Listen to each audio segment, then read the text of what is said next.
नमस्कार RJD rutting channel को आपको स्वागत।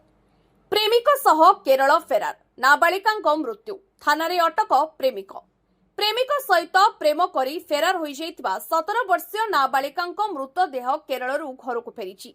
नाबालिका प्रेमिकार मृतदेह फेराई आनी प्रेमिक को पुलिस अटक रखी पचरा उचरा जारी रखी।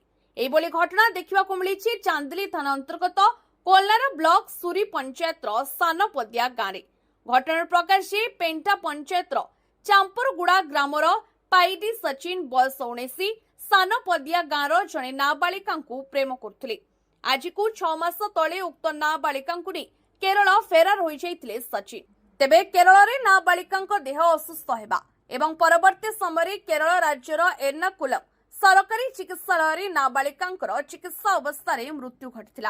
सेठारु परिवार वर्ग नाबालिका मृतदेह एम्बुलेंस आनिबा परे चांदिली थाना रे एतला देथिले। उक्त एतलाକୁ ଭିତ୍ତି କରି पुलिस सचिन को अटक रखिबा सहित मृत नाबालिका शव व्यवच्छेद पई रायगड़ा जिला मुख्य चिकित्सालय को आनिथिले चांदिली पुलिस। शव व्यवच्छेद परे नाबालिका मृतदेह परिवार वर्ग को हस्तांतर करा जायछि। ए घटना को नै चांदिली पुलिस केस नंबर 160 रे मामला रुजु करी घटना तदंत करुथबा पुलिस पक्षरु सूचना मिलिछि।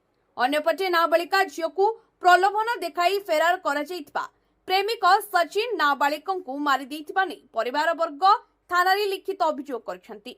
पुलिस तदंत पर प्रकृत घटना सामना को आसिबो बोली चांदिली पुलिस कहछंती।